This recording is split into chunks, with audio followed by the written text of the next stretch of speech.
Well, good morning, everybody. And it's not often that I speak.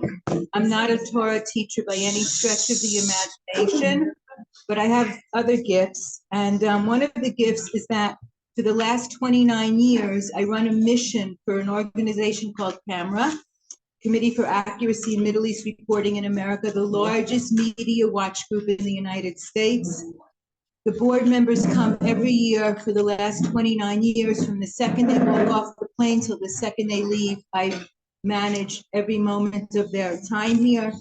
And we meet with people from the prime minister on down, okay? We meet with all the who's who that run this country. So Judy asked me to speak. We had the opportunity with the Army and the Ministry of Foreign Affairs 2 weeks ago to take a day and go down south. And Judy asked me to speak about my experience, but tie it into a Devar Torah. So I'm going to ask everybody, if you have an iPhone, Judy sent out on the Bas Medrash. And if you don't have an iPhone, perhaps you could share it with everybody around you. Okay. What I'm gonna say to you, what you're gonna see, I promise you, is not the worst. What we saw down south, we were taken to a place called Otef Aza, and it's already been many, many weeks after the massacre. Everything was cleaned up. Everything was, you're not going to see anything, but I did think it was important to see and understand what we are fighting this war about, okay? So if you open up your iPhones and start, whatever you have, a smartphone on the Bas Medrash WhatsApp, if you go to the very bottom, that the last one that just came in, you're going to see a picture of a sukkah. Do you see that? Does everybody have that? The last thing. So you can, yeah. Okay. All right. So we're going to start from there. It's both. Pictures and video. It's both. The video is very, very, very small. Okay.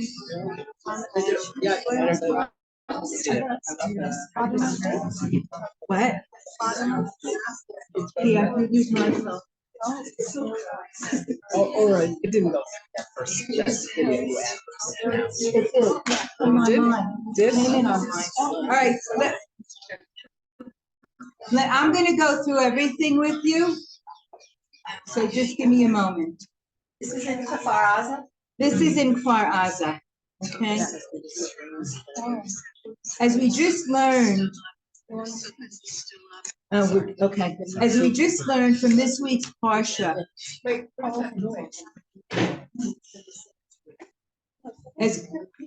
go through the photos. We'll go through them. As we just learned from this week's Parsha, Jews are not counted by numbers, but by contributions. If we only counted numbers, says Rabbi Jonathan Sacks, Alev Shalom, throughout the ages, we would have given up to despair because we are so small in numbers.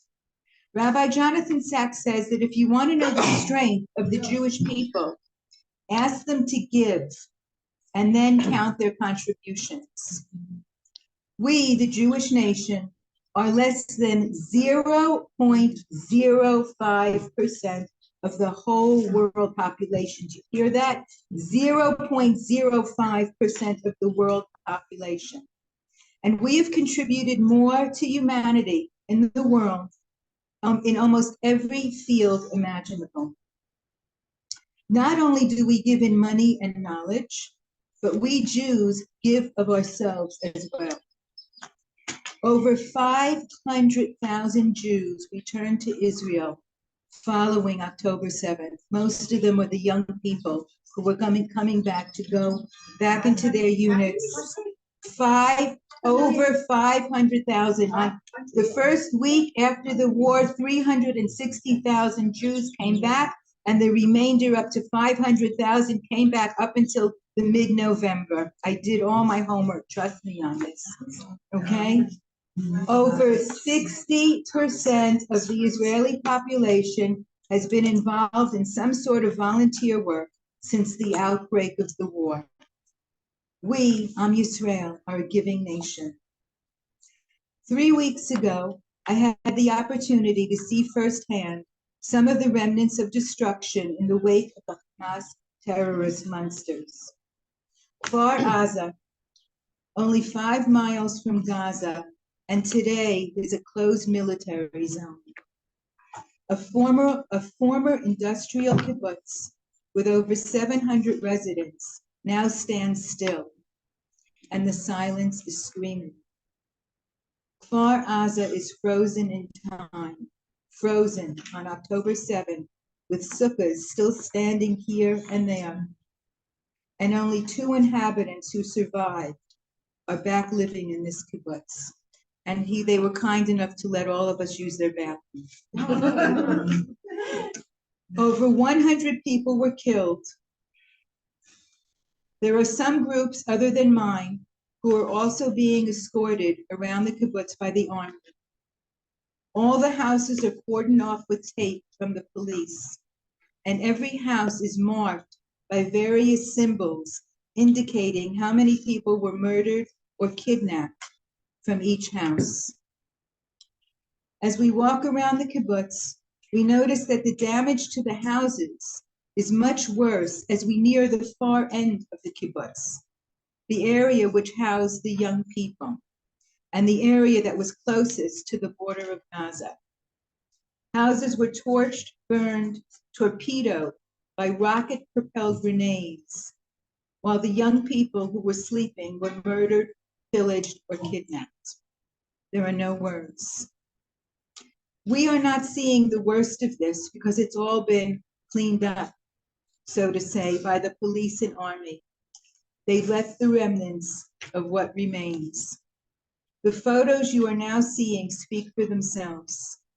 And now you take a moment and look, and you could see when we got to the main entrance of Kfar Aza, the army is all there and nobody's allowed in. As I said, it's a closed military zone. The army then took us, and you see in the beginning of the kibbutz, the houses basically were left untouched. They just went into the houses and murdered the people.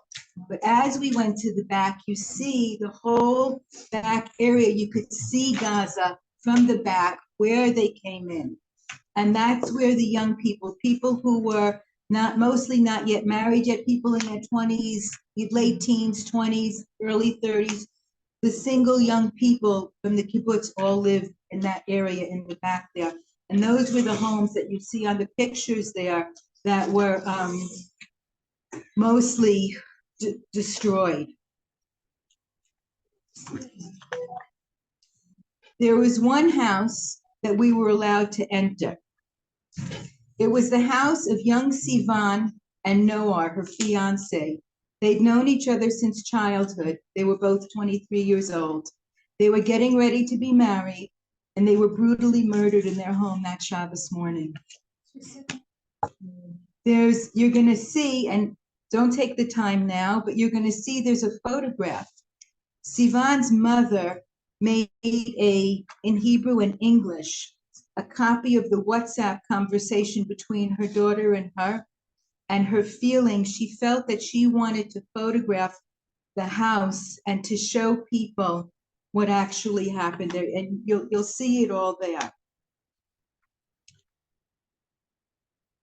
Her mom made a photo exhibit showing the destruction and writing her feelings on the loss of her precious daughter.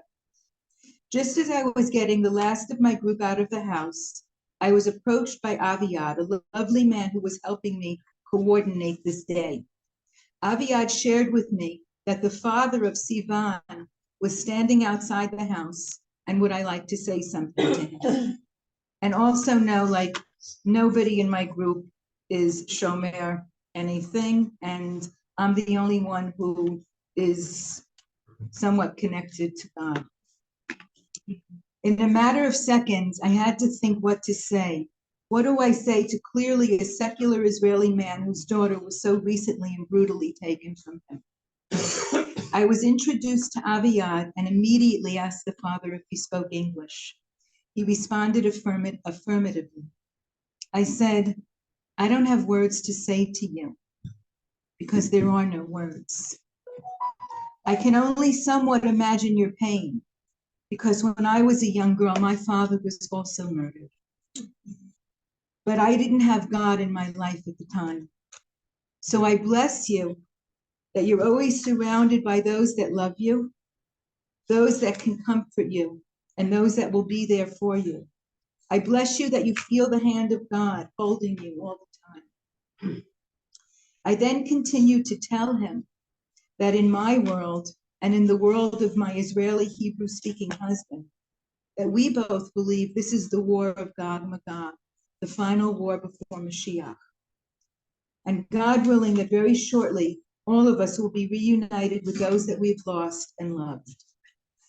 He looked at me straight in the eyes and he said to me, quote, in my world, I too believe that this is the war of Gog and Magog. And I believe with all my heart that we too will be reunited very soon. I looked at him and I said with tears in my eyes, we live in the same world, I replied. God bless you. And I turned to catch up with my group. The next stop on our agenda was Tecuma, the car graveyard. And you'll see also there's pictures there. There are hundreds and hundreds of destroyed cars there. There are some cars whose parts had to be buried because it was not possible to remove the blood and the ashes of those who were once inside. There was an ambulance that had between 12 and 16 young people, they're not even sure, that was from the music festival trying to escape. It was hit by an RPG missile and no one survived. Again, there were just no words. And you'll see there's pictures also of that. Our final destination of that day was to the field of the Nova Festival, where so many young people were murdered or taken hostage. I was hoping to find the marker of my dear friend's son, who was one of those murdered. Unfortunately, I fell and was not able to do more walking. This turned out to be a blessing. Aviad, the hero who helped me coordinate this day, noticed someone that he met before down there, a man named Rami. And Rami is a real hero, a true hero of Am Yisrael. Rami is a Sephardi Israeli farmer who grew up 10 kilometers from the festival.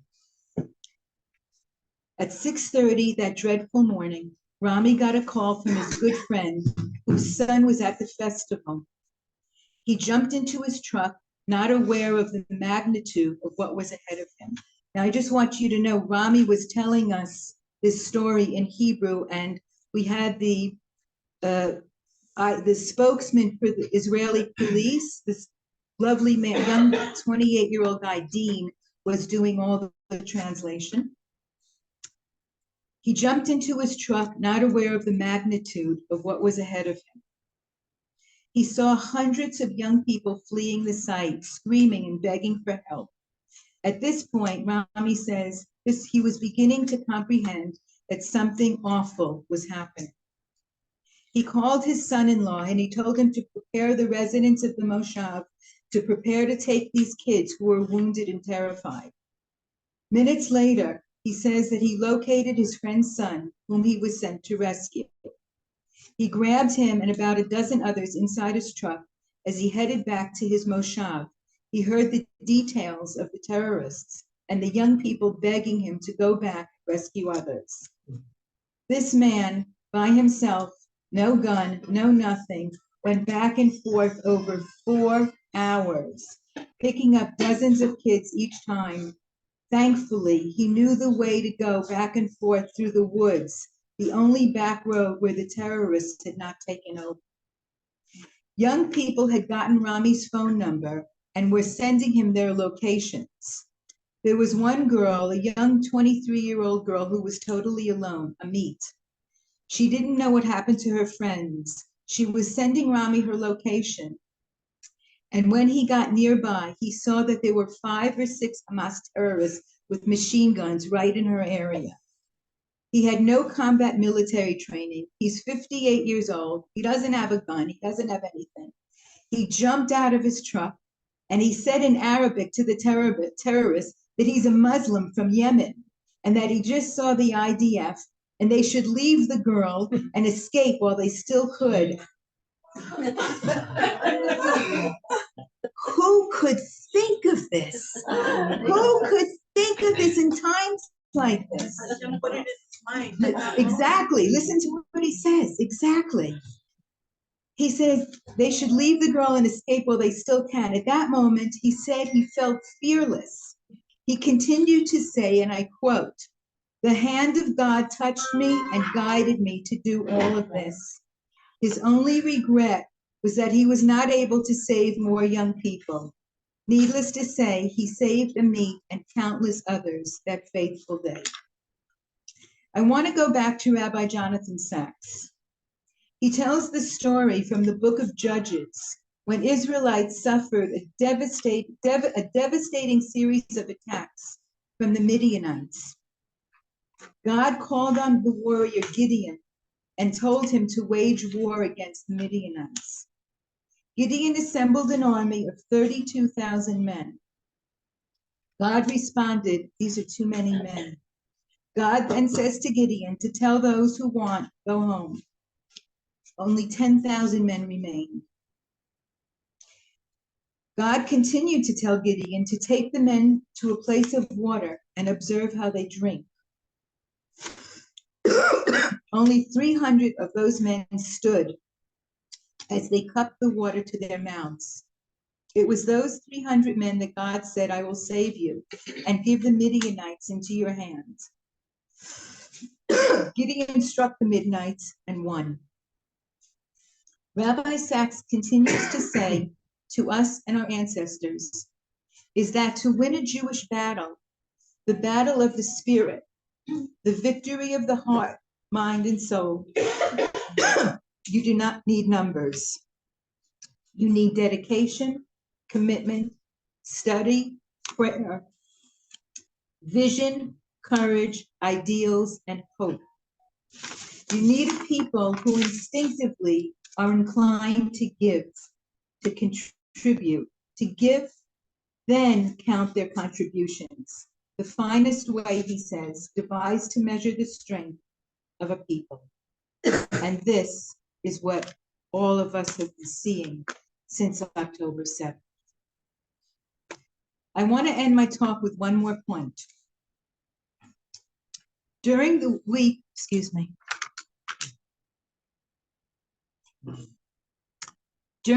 that my group was here, we meet, like I said, with all the who's who of this country.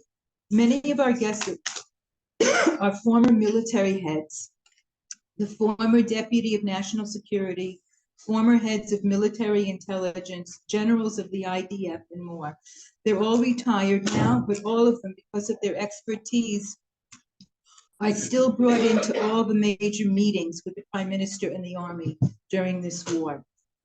There is no question of an upcoming war on the Northern Front. There is no choice in the matter with 80,000 people displaced and out of their homes. It's not a matter of when. It's not a matter of when. It's a matter of when, not if. What I'm saying is not to scare, God forbid, anyone or frighten anyone. I'm saying this so that each one of us can be physically prepared in our homes for us and our families and those we love. I'm saying this because God forbid when the time comes, us who have been given the gift of Torah can dedicate ourselves to prayer, to Tehillim, and more prayer. According to the people we met, we're talking about approximately 5,000 missiles a day. There's a very good chance that we won't be able to leave our homes. There's a very good chance that we may be without water or electricity for about a week with no way to communicate. So I'm asking all of you, Judy, I sent Judy last week a list of emergency preparedness. Please look at this list that Judy sent out. We can send it out again if you need. We ladies are all blessed to know God and to know how to pray. It will make all the difference if you are prepared at home so that we could all spend our time with God when the time comes, rather than wondering how you're going to feed your loved ones. We too are the heroes of Israel.